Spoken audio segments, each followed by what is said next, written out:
Ask yourself one question. What is the reason I lose games? Poor macro?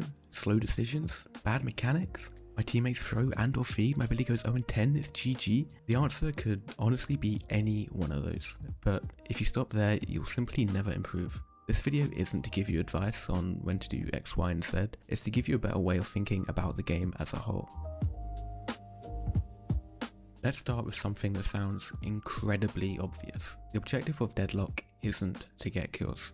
It isn't to have the most souls, it isn't to finish 18-2, the objective simply is to destroy the patron. Everything else, kills, farm, objectives, your item build, is only valuable if it gets you closer to doing that. Really, the problem is that somewhere along the way, most players stop playing to win and start playing to look like they're winning. You chase kills because they're satisfying or because they're exciting. You spend 30 seconds trying to kill someone while a guardian is sitting completely free for the taking. Every decision you make in Deadlock should answer one simple question. How does this help me kill the patron? And if you can't answer that question easily, there's a good chance you're making the game much harder than it needs to be. Before Deadlock, I came from a game where being the bottom of the scoreboard meant receiving a verbal death sentence from my teammates. I wanted to be the reason my team wins, and you want to be the reason your team wins. The problem is that everyone tries to be that reason at the same time. The hard truth is that not every game is yours to carry.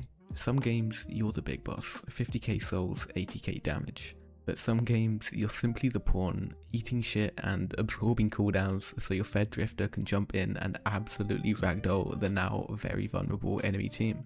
That's being carried, which is fine as long as you're properly setting yourself up to be carried, instead of dragging down the few players on your team who can bring you the win. Personally, I started winning way more when I simply dropped the ego. I started thinking, how do I make the game easier for my team? Which usually includes doing the boring things.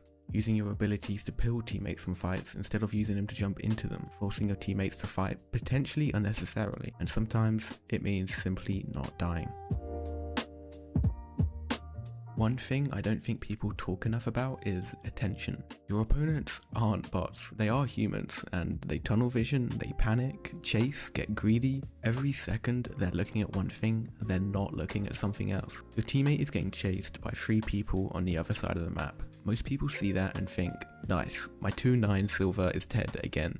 But those are 3 players who now aren't defending a lane. 3 players who aren't farming and most likely not able to protect an objective elsewhere. Attention is just another resource, just like cooldowns or souls. If you can put it away from what's actually important to winning, you can force them to make a mistake very, very easily. Just like in most areas of life, one person's mistakes is another person's opportunity. In this case, mistakes usually come in the form of trading kills for information. Your teammate gets picked. Okay, where are your enemies now? Someone shows in the side lane, what objective just became easier? You see 3 people rotate from mid-boss. What can you do elsewhere quickly to make their mid-boss advantage a little less brutal for you? One mistake almost always creates an opportunity somewhere else. Stop asking why did they do that and ask yourself, what does this let me do? That single question changed how I started reacting to the game.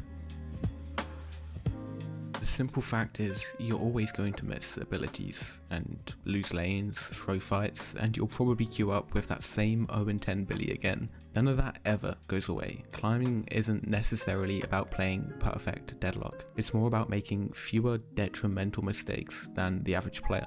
Your decisions just have to be good enough. If you consistently make the slightly better decision, those tiny advantages you create will stack up over hundreds of games. And that's what ranking up actually is.